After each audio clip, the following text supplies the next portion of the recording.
Hello and welcome to Real Hi-Fi Help. So there's been a bit of a demand for me making some more videos, so I thought in these Corona crisis times that I'll just make a few videos since I anyway don't have a lot to do because I'm kind of locked in my own house because of the whole Corona thing. Um, yeah, just kind of a new topic. I bought a new PC and there were some small things that were bugging me a bit, and which I found out about PC fans, the noise they make, and the efficiency of them. And I've kind of written it down here so you guys can see for yourself what it's about. So I basically discovered that there is a way of measuring decibel noise, but it's kind of an incorrect way that doesn't give you a full understanding for what's really going on. So what you have to basically understand is that there's noise and then there's the type of noise. And the biggest factor is not so much noise, decibel levels, but type of noise. Cheap fans usually make whiny turbine noise. Expensive fans like Noctua, often costing 3, 4, 5 times more. They make a more of a humming type of noise that is just more soothing. It gives your brain less fatigue. And I thought, I made some observations about what I bought here and RPM strength of the fan, how much you're running your fans at, and some interesting observations here you can read for yourself. Also, I noticed a huge amount of that annoying noise that I had actually went away when I put a sock at the bottom of the cabinet. Outside at the front. If you have a cabinet that has a hole at the bottom and then at the front towards you, there's usually a bit of a sound area coming out there, so you can actually just stuff that with the sock without you having to look at the sock. Sometimes it will raise the temperature with a couple of degrees, so you have to figure that out. But still, I'm running my fans at a higher RPM, and I've got the sock down, and it's just more pleasant. And I'm really glad that I figured this out. Sorry, I figured this out because it made me save, what was it, about $100 just on fans, because I found this technique of dealing with noise, making the noise more pleasant, feeling more like a Noctua fan experience, but actually saving about $100 just on fans. So I thought that was kind of neat. And I also noticed that some of these stock coolers with the lower grade CPUs are just really bad. So you basically have to buy your own fan. You probably know that, having maybe had a PC or two in your life. So I'm kind of disappointed with that I had to buy a fan, because my brother actually has basically the same model just in the previous generation, and he was able to keep his fan by just doing a bit of airflow management in his cabinet. But what I'm just trying to say is that it seems as if with time these fans are probably getting less and less good, so the CPU manufacturers can save money on fans. I could be wrong, but that's the thing to notice.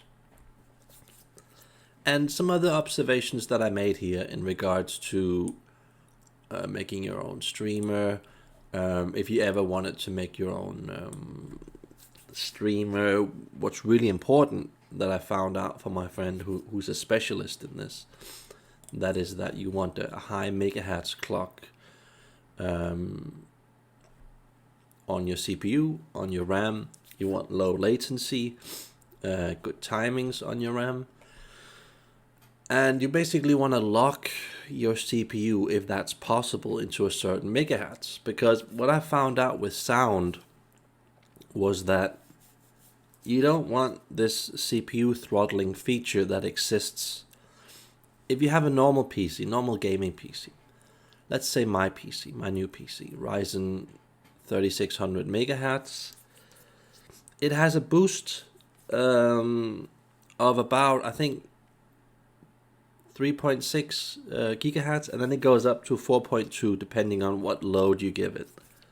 That's good in order to get some, to save power, and when you're in games, then you can get your performance when you really need it, so you don't have to burn too much power off. But if you're listening to music and you want top level music, that's actually not a very good thing. You don't want variables that you can't control.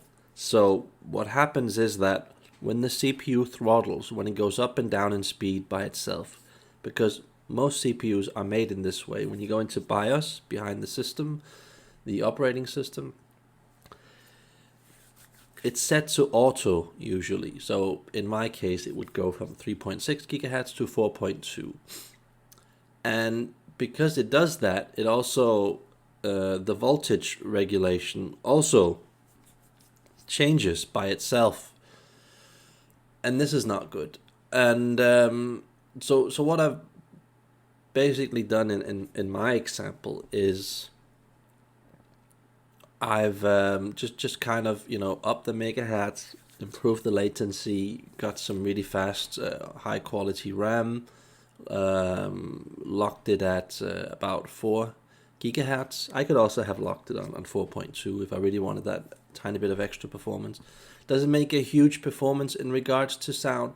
No, not a huge performance, but it's just one of those small things that no other YouTuber will basically tell you. And you have to think of this when you're buying a streamer as a finished product. In order for that company to survive, they have to use hardware that is pretty old and simple. And yes, it will then have a very low megahertz CPU. It will have some pretty crappy RAM, some pretty crappy hard disks. That is what they need to do in order to make money. So this is just for those people who are making their own streaming PC. Good advice there that I suggest you take. And of course, if it's at all possible not having fans, now that's difficult. Then combining a high megahertz CPU with something that doesn't have fans, basically impossible. But again, my friend did this, who's trying to make his own streamer company, and I hope he one day can succeeds at that, because he's having a lot of problems developing a product that is just plug and play and easy for people to get, because this is the sort of an unexplored territory where there are only easy products on the market with simple hardware doing simple things. And what he wants to do is basically raise the standard, I don't know, by 10 levels or so.